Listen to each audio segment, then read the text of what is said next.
राधे राधे राधे, कृष्णा कृष्णा कृष्णा, जय लड्डू गोपाल की, जय बाल गोपाल की। आप सभी भक्तों का हमारे चैनल पर स्वागत है। फ्रेंड्स, आज की वीडियो में आप सुनेंगे बहुत सुंदर कथा। विनीता नाम की लड़की की यह बहुत सुंदर कथा है। विनीता के मन में जब ये भाव आया लड्डू गोपाल जी को अपने घर लाना है, तो वह जन्माष्टमी के पे अपने घर लड्डू गोपाल जी को लाना चाहते थे। उनके यहाँ कुछ ना कुछ दिक्कत हो जाती थी और लड्डू गोपाल जी नहीं ला पाए। जन्माष्टमी पास आने वाली थी, तो इस साल वो सोच रहे थे कि हम जन्माष्टमी पर लड्डू गोपाल जी को जरूर लेके आएंगे। तो विनीता मनी मन बहुत खुश होती है और वह उनके घर पे लड्डू गोपाल जी की श्री विग्रह तो नहीं था, लेकिन लड्डू गोपाल जी की फ़ोटो तस्वीर थी। वह उन्हीं की पूजा करती थी और वह मानसिक पूजा लड्डू गोपाल जी की करती थी। वो लड्डू गोपाल जी से बहुत ज़्यादा स्नेह करती थी। जन्माष्टमी पास आने वाली होती है और फिर वह सोचती है अगर इस बार भी हम लड्डू गोपाल जी को जन्माष्टमी पर नहीं लाए तो फिर बहुत देर हो जाएगी, फिर हम कब लड्डू गोपाल जी को अपने घर लाएंगे। विनीता जन्माष्टमी से कुछ दिन पहले जाती है मार्केट, और जहाँ पर लड्डू गोपाल जी की बहुत सुंदर एक दुकान थी, वहाँ पर बहुत सुंदर सुंदर लड्डू गोपाल जी के विग्रह थे। बहुत सुंदर सुंदर लड्डू गोपाल जी की फ़ोटो तस्वीर विग्रह रखे हुए थे।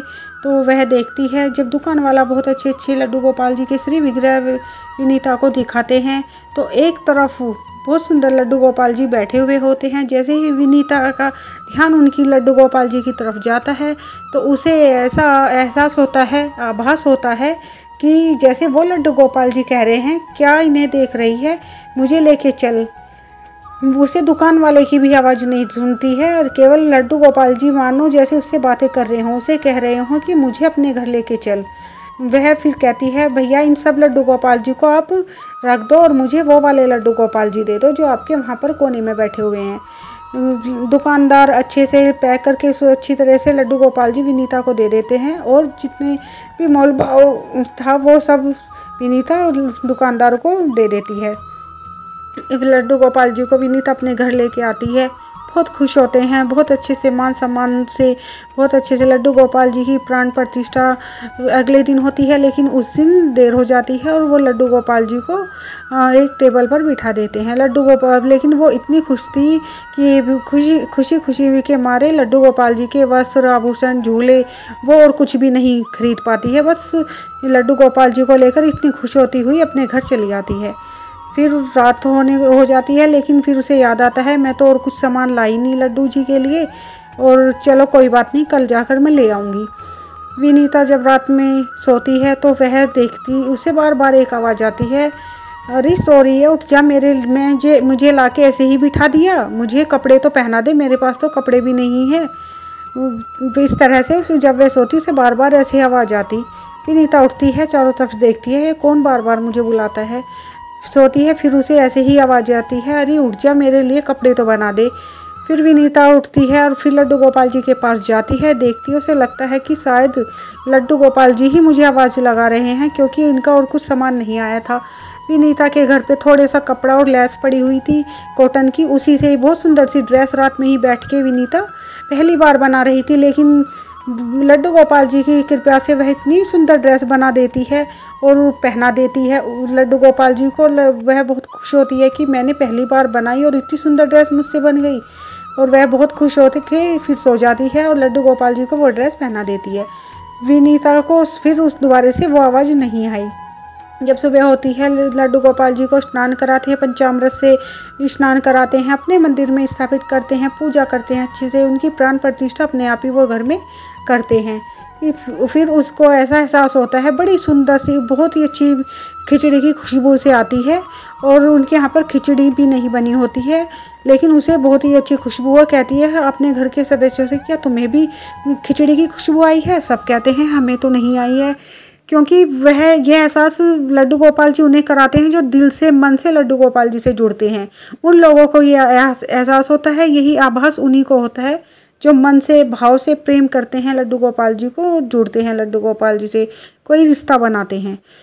इस तरह से उसे लगता है, वो सोचती है शायद आसपास में कुछ हो रहा होगा, किसी के यहाँ पे बनी होगी, इसलिए इतनी अच्छी खुशबू खिचड़ी की आ रही है।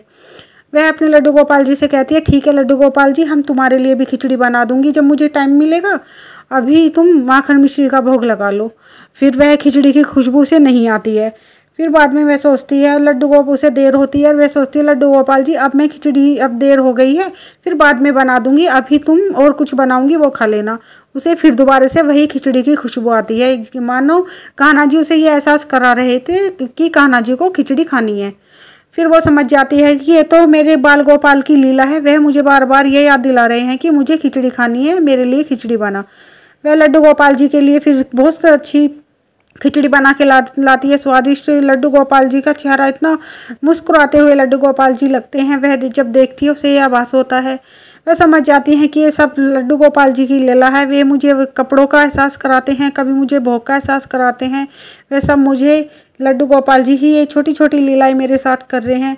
और इस तरह से वे खिचड़ी खिलाती हैं, कान्हा जी को भोग लगाती है, वो इतनी खुश होती है। इस तरह वो लड्डू गोपाल जी की सेवा करती है और फिर लड्डू गोपाल जी के लिए वो सारा सामान जाके अगले दिन लेके आती है मार्केट से। और लड्डू गोपाल जी झूल के लिए, जन्माष्टमी के लिए झूला पालना और कपड़े श्रृंगार सब कुछ वो लेके आती है और लड्डू गोपाल जी के पास रख देती है।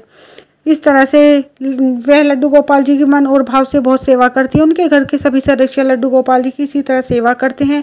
जन्माष्टमी आती है, लड्डू गोपाल जी को पंचामृत से स्नान कराते, श्रृंगार करते, सुंदर सुंदर वस्त्र पहनाते और अच्छा अच्छा भोग बनाते, मिठाई मिष्ठान, और अपने घर पे बहुत अच्छे से साज सज्जा करके लड्डू गोपाल जी की जन्माष्टमी बनाते हैं।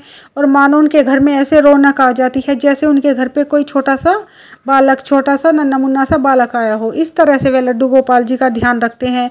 और अब तो विनीता को इतना लगाव लड्डू गोपाल जी से हो जाता है, जब लड्डू गोपाल जी घर पे नहीं थे वह तो तभी इतना लगाव करती थी, मानसिक सेवा करती थी, मानो जब लड्डू गोपाल जी उनके यहाँ घर पे नहीं थे तब भी लड्डू गोपाल जी उसके साथ ही रहते थे, क्योंकि वह इतने मन और भाव से मानसिक सेवा भी लड्डू गोपाल जी की करती थी, हर समय उन्हें याद करती थी।